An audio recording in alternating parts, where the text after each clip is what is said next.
Hi, this is Charlie Mato-Toyela from BlueBearFlutes.com bringing you a video, another flute care video. I know we used to have one we made forever ago, but I thought you guys deserved a slightly updated one. So anyway, this is a beautiful Eastern Red Cedar G flute that we make. Sounds really great.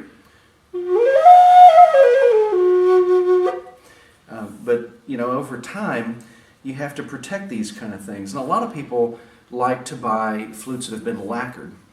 Or maybe shellacked. And of the two, shellac, of course, is the more natural material to use on a flute, but we still, you know, I like to stick with what Indian people always used and what has preserved flutes for thousands of years. So anyway, with regards to the lacquered flute, we no longer offer those on our website anymore, but we do want to explain to you how to take care of your flute if it is like that. And if it's not, if it's one of ours, it is a natural flute, kind of a more organic mix here, you would say, then you'll know how to take care of ours as well. So to start with, looking at your flute, you want to see if it has kind of a natural shine or does it look really glossy, like maybe a piece of furniture or something. If it's really glossy, it probably has a water-based acrylic or some other type of lacquer on it. But the lacquer, you don't want to follow all of the procedures we use for our flute that are not lacquered, the natural flutes. So I use a mixture of oil that we make ourselves, and it's no secret, it's made out of sunflower seed oil, not sesame, sunflower seed oil. Then it's got a little bit of tea tree oil, maybe a teaspoon, and then maybe a half a teaspoon of peppermint oil in it. This is what I have found over 30 years of woodworking has been the best mixture for taking care of your flutes. Now if you have a flute, once again, that has lacquer on the outside of it, if you put this on it over time, the oil is going to cause the lacquer to release and come loose. Or at least that's been my experience in the furniture business. But with even a lacquered flute, unless you're one of those people that have bought a flute that was lacquered on the inside, I've heard of someone doing that before, this should be safe. If you have any questions, ask your flute maker. They should be able to tell you. What I like to do is drip just a little bit of oil. Treat this thing like it's a piece of wood. A little bit of oil in here as I'm turning it around in a circle. The reason I do this is it causes the oil to completely coat the inside. It's like chemistry 101, right? Then, you know, you can look down inside of that thing. And today is a little chilly, so the oil is a little thicker than it normally is. It takes a little longer for it to go. On hot days, you might want to be mindful of how much you use. It might be a little bit too much. So anyway, it's getting close to the bottom there. And that will actually take care of the inside of your flute. It will actually continue a process that the flute really needs to have continued with it. It's kind of like petrification. It's something like that. When you put oil, a natural, like I said, like the sunflower oil we use, you don't even have to use it. You can use olive oil. Some people still use mineral oil. We use it on our own flutes from time to time. However, a lot of people believe that the mineral oil may not be good for you. Of course, mineral oil is baby oil, so it's kind of, you know, 6 of one and half a dozen of another, like my dad always said. But you can use mineral oil if you feel like it's safe. Baby oil is perfect. We used it for years and years and years on our flutes. And still, like I say, still do on my own. On the flutes that we make today, we do use our other mixture, which is very natural and very, very organic and simple. But putting that inside of the flute helps to seal a lot of the pores. And it seals the pores with a buildup of kind of a fatty substance, which is the same way Indian people have preserved wood for thousands of years. Not to mention lots of other people in the world, but like I say, Native American people that made these kind of flutes have always used a oil. Now, I personally have used material before that may have been a little bit more original and indigenous, like bear fat, like we talk, on my own flutes, or my own, like maybe my pipe or something like that. But these days, to help with a lot of reasons, I like to stick with something that's food grade. So that's why I suggest if you don't have our sunflower, tea tree, and peppermint oil mixture, use maybe olive oil is really good. Olive oil doesn't really go bad. Does everything you need it to do. It's a little thicker than what I like to use, which is a reason we don't use it in the shop. However, like I say, it works great. So do that. Now, that's about all you can do for a flute that has been lacquered, unless instructed otherwise by the flute maker. Now, as far as our flute's, one that has a natural finish on it, something like the way that the Amish actually finish their furniture, maybe perhaps. They use kind of a waxed and rubbed finish is what it's called. And we do something very similar to that, like say, very similar to the way Indian people have always taken care of their things.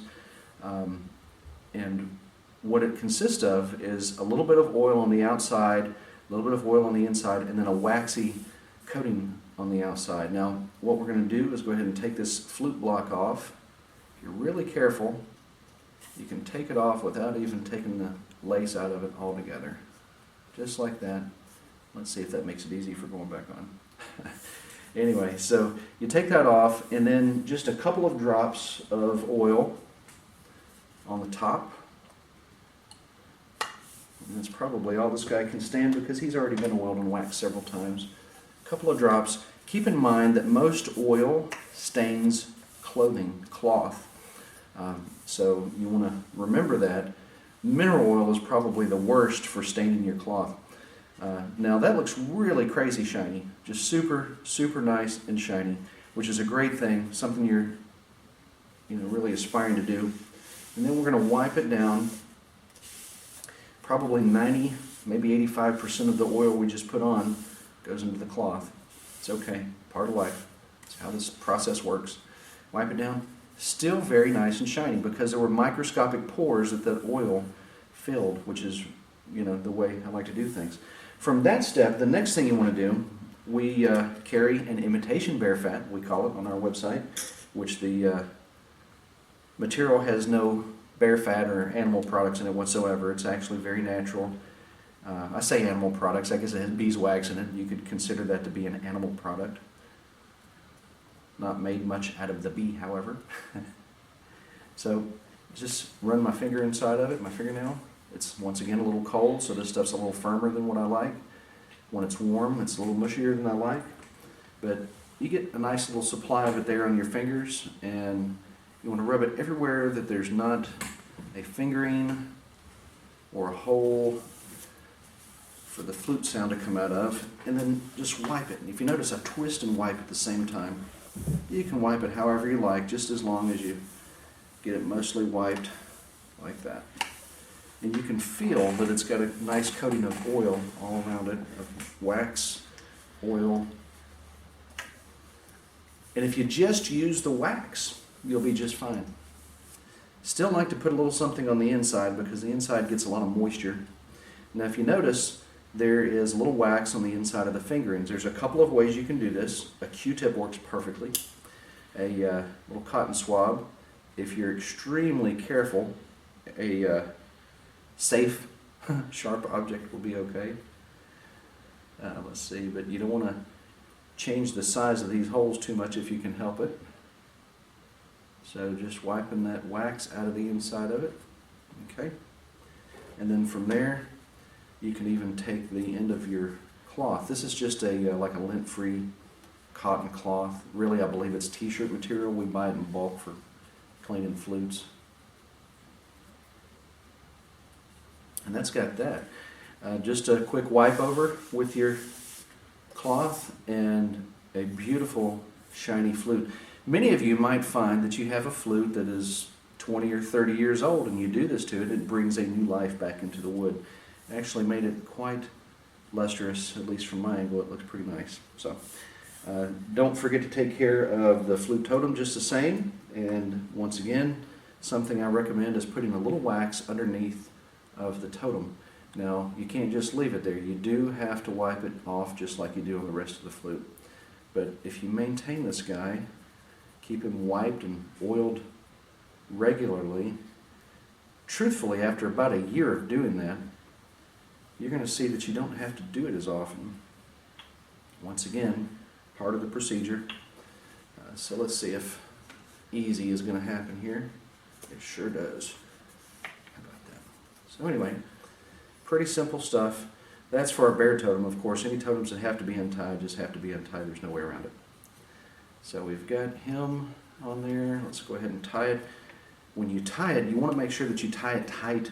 However, you don't want to don't ever stick leather in your mouth. It's a bad habit. Leather, porcupine quills.